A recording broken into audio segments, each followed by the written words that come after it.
በአዲስ አበባ አንድ ያልተጠበቀ ሰልፍ ተካሂዷል። ሰልፉ በቅርብ ጊዜ በሐኪሞች ሲካሄድ ከቆዩት ሰልፎች ወዲህ በአዲስ አበባ የተደረገ ለየት ያለ ሰልፍ ነው። በአዲስ አበባ አንዳች ነገር ኮሽ እንዲል በማይፈለግበት በዚህ ወቅት ሰልፉ መካሄዱን ተከትሎ በአካባቢው የጸጥታ አካላት ተሰማርተው ሰልፉን መበተናቸው ተሰምቷል። በአዲስ አበባ በመንግስት ፈቃድ ያልተሰጠው አንዳችም ሰልፍ ማካሄድ የሚፈቀድ አይደለም። ግን እንዲያም ሆኖ በተለያዩ አጋጣሚዎች የሚደረጉ ሰልፎች አሉ። በትናንትናው ዕለትም ከነዚህ ሰልፎች ጋር የሚመሳሰል አንድ የተቃውሞ ሰልፍ በአዲስ አበባ መደረጉንና በፖሊስ አካላት እንዲበተን መደረጉ ተሰምቷል። ዝርዝር መረጃውን ይዘናል፣ ተሰሙታላችሁ። ጠቅላይ ሚኒስትር አብይ አህመድ የእንግሊዝ ጉዟቸው ለምን ተሰረዘ? ሌሎች የጎበኟቸው ከተሞችና ሀገራት ለምን በሚዲያዎች አልተነገሩም? በዝርዝር መረጃችን ያዝናቸው ሚስጥራዊ መረጃዎች አሉ፣ ወደ እናንተ ይደመጣሉ። ህወሓት ትግራይን ከበባ ተጀምሯል ሲል የፌዴራል መንግስቱን ወቀሰ። የኢትዮጵያ መንግስት በየዕለቱ እየሞተ ያለውን ህዝባችንን ለመታደግ የገባውን ቃል ከመፈጸም ይልቅ በተፈናቀሉ ወገኖቻችን ላይ ሌላ የፖለቲካ ቁማር ጀምሯል ሲልም ከሷል። ህወሓት ወደ ትግራይ ክልል የነዳጅ አቅርቦትና ሸቀጣ ሸቀጦች እንዳያልፉ በማደናቀፍና ጎብኚዎች ወደ ትግራይ ክልል እንዳይገቡ በመከልከል እየተደረገ ያለው ኃላፊነት የጎደለው ተግባር በፌዴራል መንግስቱ በኩል መቀጠል የለበትም ሲል ጠይቋል። ዝርዝሩን ይዘናል፣ የምትሰሙት ይሆናል። ጀዋር መሐመድ ከኢሳያስ ጎን ቆመ። ለ4 ኪሎ ድንገተኛ ዱብዳ ሆኗል። ኢሳያስ ከጀዋር የምስራች ሰምተዋል። አብይ አሰብን የፈለገው የኢትዮጵያን ህዝብ ለመያዝ ስለፈለገ ነው በማለት ጀዋር መሐመድ አንድ መረጃ አሰራጭተዋል። በዝርዝሩ ጉዳዩን የምትሰሙት ይሆናል። ሰላም ጤና ይስጥልን። በመላው ዓለም ክፍል የምትገኙ ክቡራትና ክቡራን የኢትዮስ ሚዲያ ቤተሰቦች እንደምን ቆያችሁ? እነሆ ከተለያዩ ታማኝ መረጃ ምንጮች የደረሱንን አዳዲስ መረጃዎች ከዚህ ቀጥሎ ማቅረብ እንጀምራለን። ለቻናላችን አዲስ የሆናችሁ ካላችሁ ሰብስክራይብ አድርጉ፣ ቪዲዮውንም ላይክ እና ሼር በማድረግ ጀምሩ። በቀጥታ ወደ መረጃዎቹ አለፍን፣ እስከ መጨረሻው ተከታተሉን። የቦሌው ግርግር እያነጋገረ ነው። በጸጥታ አካላት የተበተነው የተቃውሞ ሰልፍም እንዲሁ በአዲስ አበባ አንድ ያልተጠበቀ ሰልፍ ተካሂዷል። ሰልፉም በቅርብ ጊዜ በሐኪሞች ሲካሄድ ከቆየው ሰልፍ ወዲህ በአዲስ አበባ የተደረገ ለየት ያለ ሰልፍ ነው። በአዲስ አበባ አንዳች ነገር ኮሽ እንዲል በማይፈለግበት በዚህ ወቅት ሰልፉ መካሄዱን ተከትሎ በአካባቢው የጸጥታ አካላት ተሰማርተው ሰልፉን መበተናቸው ነው የተሰማው። በአዲስ አበባ ከመንግስት ፈቃድ ያልተሰጠው አንዳችም ሰልፍ ማካሄድ የሚፈቀድበት አይደለም። ግን እንዲያም ሆኖ በተለያዩ አጋጣሚዎችም ቢሆን የሚደረጉ ሰልፎች አሉ። በቅርብ ጊዜ ደቡብ ሱዳናውያን በሀገራቸው ባለው የሰላም እጦት ሳቢያ የአፍሪካ ህብረት ጣልቃ እንዲገባ ሳር ቤት አካባቢ ከሚገኘው የተቋሙ መስሪያ ቤት አካባቢ ሰልፍ ማካሄዳቸው የቅርብ ጊዜ ትውስታ ነው። በሌላ አጋጣሚ ደግሞ በማይናማር ልጆቻቸው የታገቱባቸው ወላጆች ከ4 ኪሎ አፍንጫ ስር በውጭ ጉዳይ መስሪያ ቤት ደጃፍ ላይ እንዲሁ ሰልፍ ማድረጋቸው ይታወሳል። በትናንትናው ዕለት ደግሞ ከነዚሁ ሰልፎች ጋር የሚመሳሰል አንድ የተቃውሞ ሰልፍ አዲስ አበባ ላይ መደረጉን ሰምተናል። ሰልፉን አካሂደውታል የተባሉት በአዲስ አበባ የሚኖሩ የመናውያን ናቸው።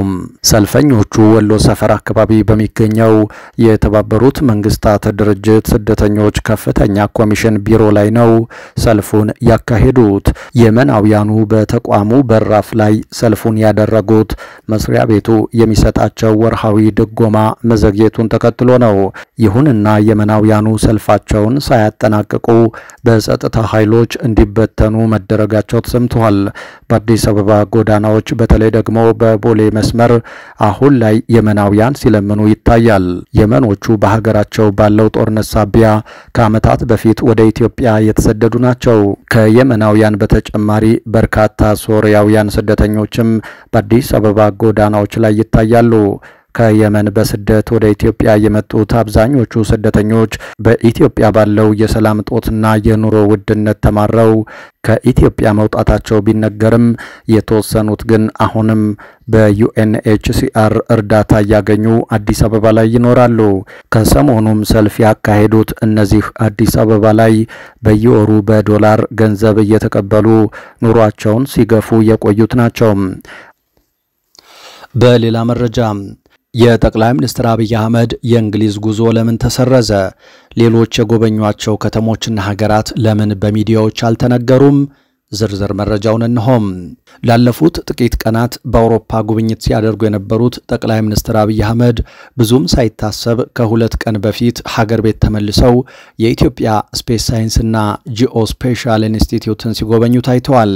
ከዚህ ቀደም በነበረው ደንብ ወደ ሀገር ቤት መመለሳቸው በመንግስት ሚዲያዎች ሳይነገር በቀጥታ አንድን ተቋም እየጎበኙ ነው የሚለው ግርታን ሳይፈጥር አልቀረም።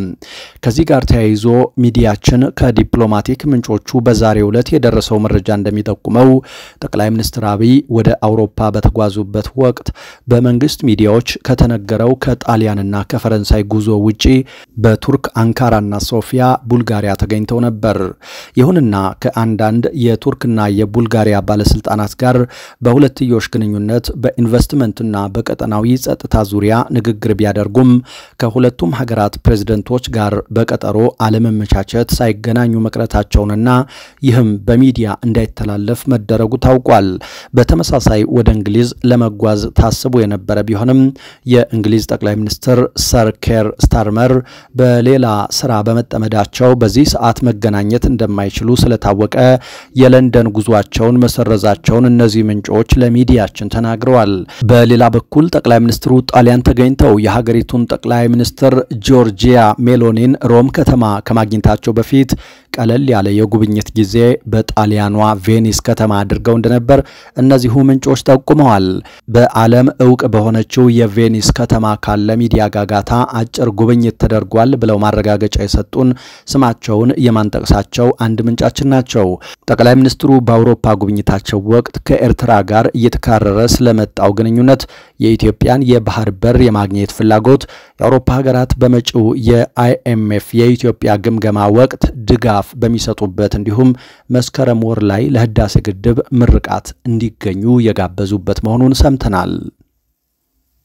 በሌላ መረጃ ህወሓት የኢትዮጵያ መንግስት በየዕለቱ እየሞተ ያለውን ህዝባችንን ለመታደግ የገባውን ቃል ከመፈጸም ይልቅ በተፈናቀሉ ወገኖቻችን ላይ ሌላ የፖለቲካ ቁማር በመጫወት ባሮጌና ባዲስ በተቀጠሩ ካድሬዎች አማካኝነት እየሰራብን ነው አለ።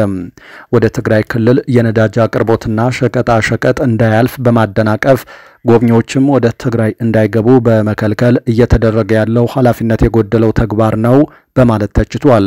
የትግራይ ክልል ጊዜያዊ አስተዳደር ፕሬዝዳንት ሌተናንት ጀነራል ታደሰ ወረደ በአቶ ጌታቸው ረዳ ተሹመው የነበሩትን የትግራይ ሰራዊት ከሁለት ሳምንታት ገደማ በፊት በኃይል ያስወገዳቸውን የእንደርታ ወረዳ አስተዳዳሪን ወደ ነበሩበት እንዲመለሱ ማድረጉም ተሰምቷል።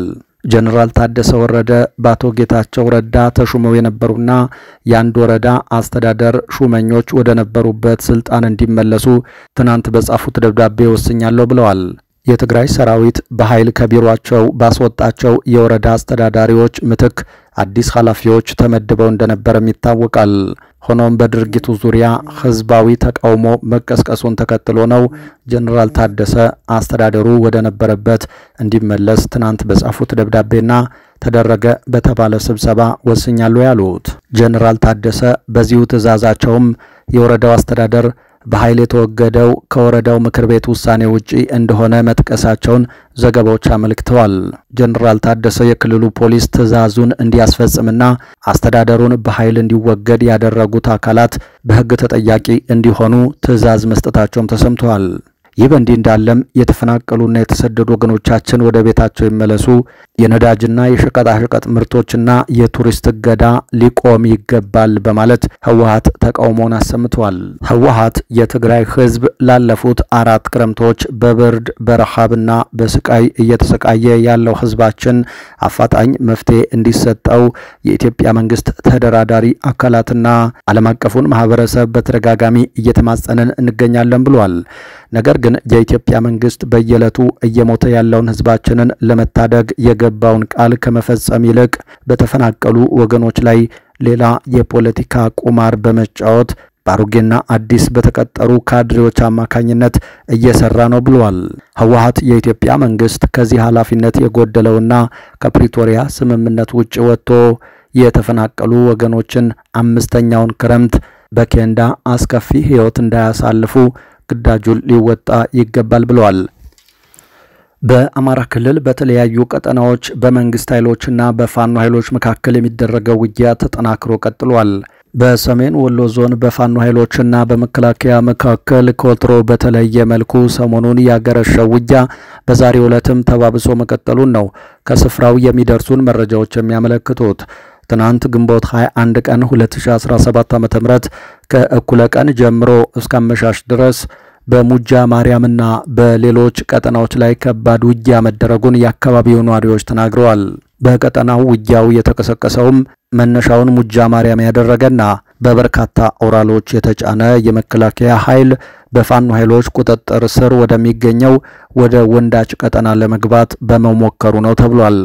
በአማራ ፋኖ ብሔራዊ ኃይል የወሎ ፋኖ ህዝብ ግንኙነት መምሪያ በሰጠው መግለጫ በመከላከያ በኩል ከእኩለ ቀን ጀምሮ እስከ ምሽት ድረስ በከባድ መሳሪያ የታገዘ ውጊያ ቢደረግም በወሰድነው የመልሶ ማጥቃት እርምጃ 7 የሚሆኑትን በመደምሰስና ወደ 20 የሚጠጉትን ቁስለኛ በማድረግ ወደ መጡበት መልሰናቸዋል ብሏል።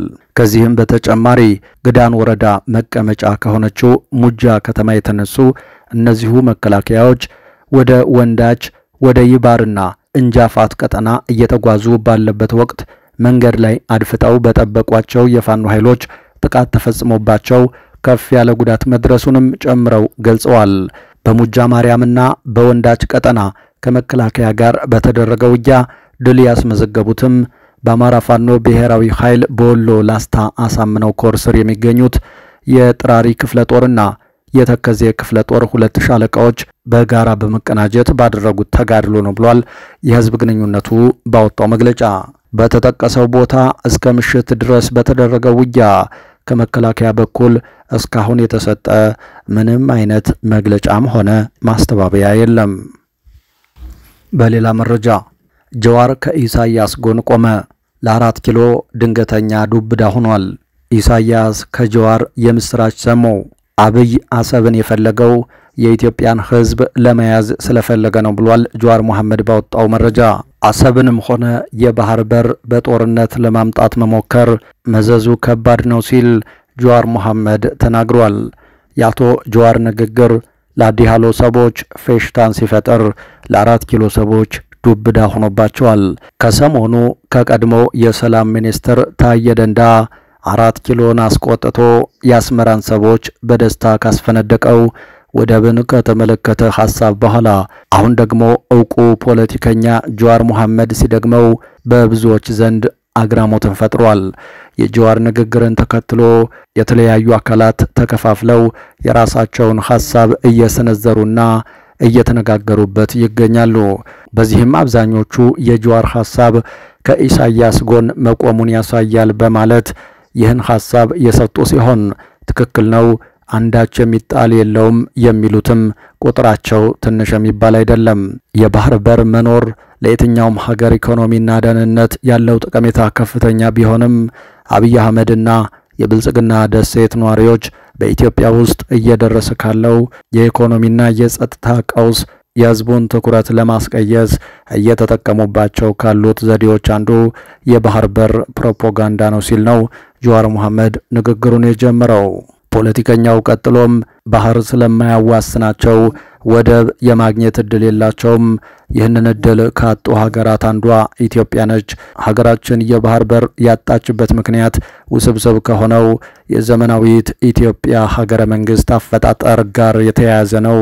ኢትዮጵያ በባህር በር የተከበበች ባትሆንም የባህር አገልግሎት እንዳይኖራት የሚከለክላት ነገር ግን የለም ብሏል። ይህንንም በህግና በኢኮኖሚ ማረጋገጥ ትችላለች። በህጋዊ መልኩ የተባበሩት መንግስታት የባህር በር ህግ ኮንቬንሽን ከባህር የማይዋሰኑ የጎረቤት ሀገራት ወደቦችን የመጠቀም መብት እንዳላቸው ይደነግጋል። ይህ ማለት የባህር ድንበር ያላቸው ሁሉም ጎረቤት ሀገራት ድንበር ላልሆኑ ሀገራት የወደብ አገልግሎት መስጠት ይጠበቅባቸዋል። አፈጻጸሙ በድርድርና በስምምነት ላይ የሚመሰረት ይሆናል ሲልም ተናግሯል። ይህ ማለት ከሕግ አንጻር ኢትዮጵያ የባህር በር ለማግኘት ምንም አይነት አተካራ ውስጥ መግባት አያስፈልጋትም። የባህር በር ለመጠቀም ከጎረቤት ሀገራት ጋር መዋጋት ይቅርና መለመን እንኳን የለባትም። ለዚህም ሁለት ምክንያቶች አሉ ሲሉ ምክንያቶቹን እንደሚከተለው አስቀምጠዋል። አንደኛው የባህር ዳር ድንበር ባላቸው 5 ጎረቤት ሀገራት ተከበናል። ከነዚህ 5 ሀገራት ውስጥ የሶስቱን የጅቡቲን፣ የሶማሊያንና የኤርትራን ወደቦች መጠቀም የምትችል ብቸኛዋ ጎረቤት ሀገር ኢትዮጵያ ነች። የነርሱ ብቸኛ ደንበኛ መሆን እንችላለን ማለት ነው። የተቀሩት 2 ሀገራት ኬንያና ሱዳን እንኳን ቢሆኑ ወደቦቻቸው ብዙ ደንበኛ ተጠቃሚ የላቸውም። ይህ ስለሆነ እነዚህን ጎረቤት ሀገራት አወዳድረን መምረጥ እንችላለን። ስለዚህ እነዚህ ሀገራት እኛን ወደቦቻችንን ተጠቀሙ እያሉ የተሻለ ዋጋና አገልግሎት በማቅረብ ሊወዳደሩ ይገባል እንጂ እኛ እነሱን የምንለምንበትም ሆነ የምንዋጋበት ምክንያት የለም። ለምሳሌ ኡጋንዳ እንደ ኢትዮጵያ የባህር በር ድንበር የላትም። ከኬንያና ከታንዛኒያ የተሻለ ዋጋና አገልግሎት ያለውን አወዳድረው ይጠቀማሉ። እኛ በ5 ሀገሮች የተከበብነው ደግሞ የተሻሉ ብዙ ምርጫዎች አሉን ማለት ነው ሲል የመጀመሪያውን ምክንያት አስቀምጧል። ሁለተኛው ምክንያት ደግሞ ኢትዮጵያ 130 ሚሊዮን ሕዝብ ያላትና በቆዳ ስፋቷም ግዙፍ በመሆኑ ሰፊ የገበያ ማለትም አምራችና ሸማች አላት። ወደ ውጭ የሚላኩና ከውጭ የሚገቡ ምርቶች ከጊዜ ወደ ጊዜ እያደጉ እየሄዱ ነው። ይህ ማለት ባለወደብ የሆኑት ጎረቤቶቻችን ይህንን የኛን ሰፊ ገበያ ለመቀራመት እንዲወዳደሩ ትልቅ ኃይል ይሰጠናል የሚል ነው። ይህ ሆኖ ሳለ የኢትዮጵያ የባህር በር የማግኘት ጉዳይ ለምን አወዛጋቢ አጀንዳ ይሆናል ሲል ጠይቆ ለጥያቄዎቹም 2 መልሶችን ራሱ መልሷል። የመጀመሪያው ከታሪክ የወረስነው ቁርሾ የሚፈጥረው ጥርጣሬ ሲሆን ሁለተኛው ደግሞ የአብይ አህመድ የጦረኝነት ፖለቲካ አካሄድ ነው ብሏል። አብይ የባህር በር ጉዳይን ያነሳበት ሁኔታና ጊዜ ከላይ የተጠቀሰውን ታሪካዊ ቁርሾ በመቀስቀስ ለጎረቤት ሀገራት ተቃውሞ ትልቅ ሚና ተጫውቷል። የተወደዳችሁ አድማጭ ተመልካቾቻችን ከተለያዩ ታማኝ መረጃ ምንጮች የደረሱን አሁናዊ መረጃዎች እነዚህ ነበሩ። ከቆይታ በኋላ በሌሎች መረጃዎች ድጋሚ እንገናኛለን። እስከዛው ሰላም።